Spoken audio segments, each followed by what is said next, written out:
"Finally you're out of my life," she said. "The company is mine now.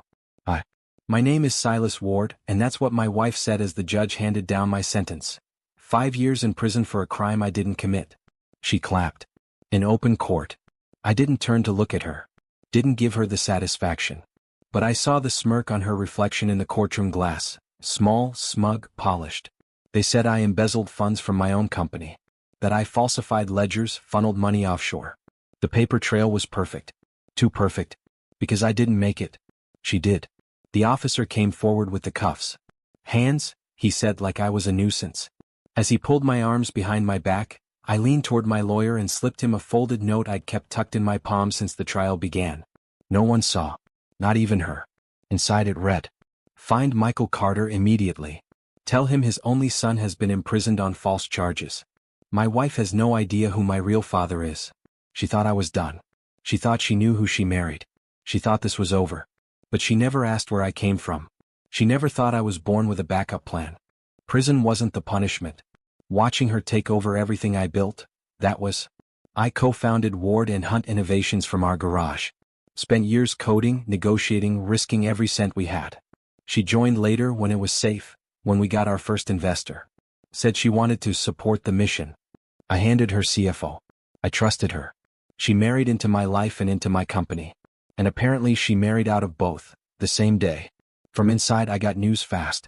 The moment I was booked, she changed the locks on the house, revoked my access to all accounts, and made a dramatic video press release. "My husband's betrayal broke me," she said with a tearless sob, "but I will rise."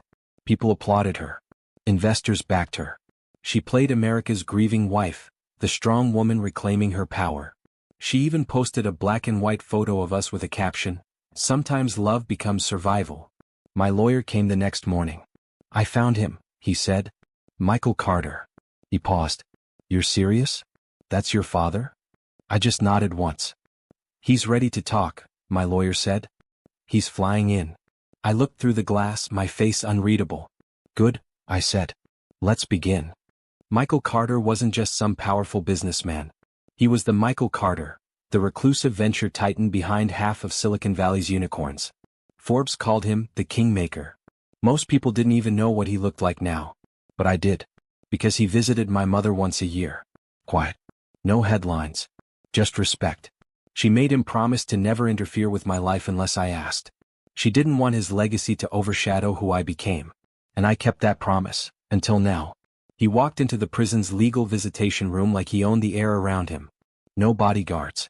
No introductions. Just, Silas. I stood. "Thank you for coming." He looked at me for a long beat. "Your mother would have wanted me to." Then he sat. Pulled out a thick folder. "This is everything on her," he said. "Her aliases. Her movement of funds. Offshore accounts she didn't know I could trace." "She thinks she's a genius," I said. Michael just smiled. "She's clever. But she's never played with people who build empires." My hands tightened into fists. "She left me to rot," I said. "No," he corrected gently. "She gave you a controlled environment. Now let's turn it into a war room." We started slow. Quiet. Michael's people didn't crash through doors. They infiltrated. First, we targeted the financials. Not by hacking but by precision. Her accounts were protected, yes, but her ego wasn't. She had started siphoning off company funds into a private consulting firm under her maiden name. Michael bought the firm anonymously. By the time she realized someone was shadowing her transfers, her safe zone was ours. Then came the employees. She fired everyone loyal to me after the trial. But loyalty isn't erased with pink slips. One by one they started reaching out, quietly, with documents, patterns, flags. "She's restructuring everything for a sale," one ex-staffer told my lawyer. "Foreign buyer. Aggressive timeline." I clenched my jaw. She was planning to gut the company and vanish. Michael's voice was steady on the phone. "We let her get to the table. But we choose the buyer." Meanwhile, inside prison I stayed quiet. Routine. Respectful. I played the part she wrote for me. Until the warden handed me a letter one morning. No return address. Just a sentence in her handwriting. "I'm sorry it had to be this way." I read it twice, then smiled slowly. She thinks the ending's already written. 2 months later, a bidding war broke out. Exactly as Michael planned. My wife thought she was orchestrating the deal of the decade. selling our company to a Chinese tech firm for nearly double its value. She was already on magazine covers, labeled a visionary under pressure. She didn't realize that both top bidders were fronts. Shell firms backed by Carter Holdings. She wasn't selling the company. She was selling it back to me. She set the meeting for Thursday, my lawyer said during our weekly visit. Downtown. Full boardroom. The final sign-off. And she doesn't know? I asked. He shook his head. Your name won't show until the final page. You'll be in that room. But to her, you're just the buyer's legal advisor. I nodded once. Inside I practiced control. I focused on every breath, every moment. I wouldn't be walking into that boardroom to scream or accuse. I was walking in to watch her hand me everything, legally. And then, the night before the meeting, a guard passed me a new envelope. This one wasn't hers. Inside was a photo. Her. With someone I recognized instantly. My co-founder. The one I trusted like a brother. It hit me like a silent detonation. The photo wasn't blurry or accidental. It was crisp, clear, her hand on his chest, both of them smiling. Intimately. Like they hadn't just shared betrayal but had built it together. It explained everything. Why the digital breadcrumbs were so perfectly placed. Why he didn't defend me during the trial.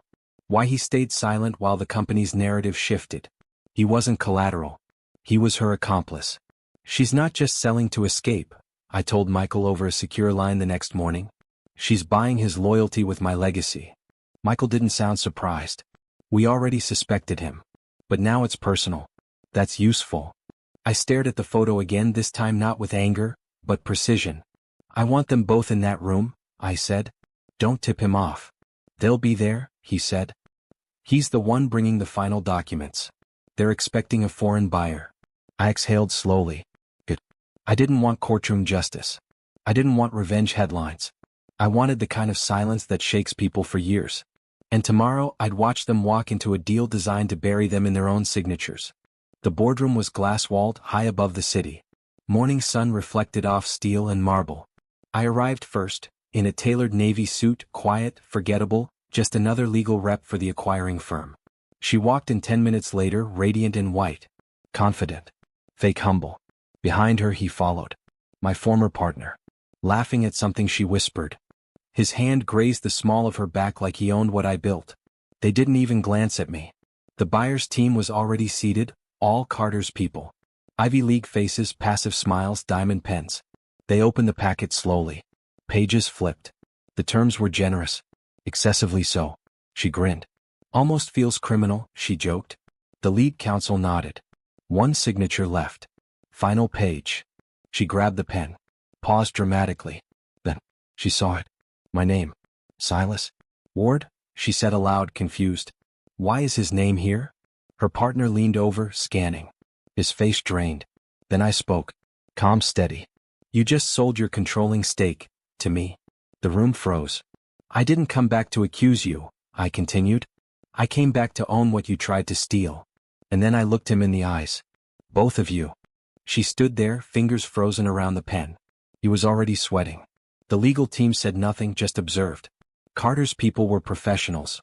They didn't flinch. You can't do this, she finally said, voice shaking. This is fraud. You lied. No, I replied quietly.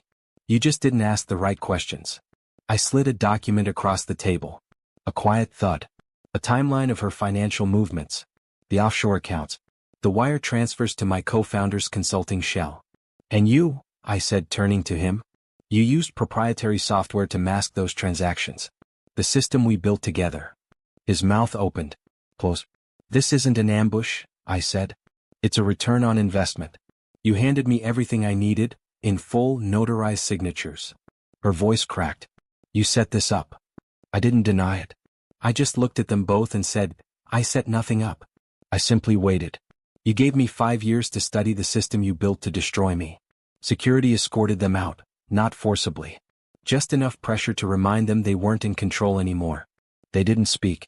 They didn't have to. They knew. This time, silence was my signature.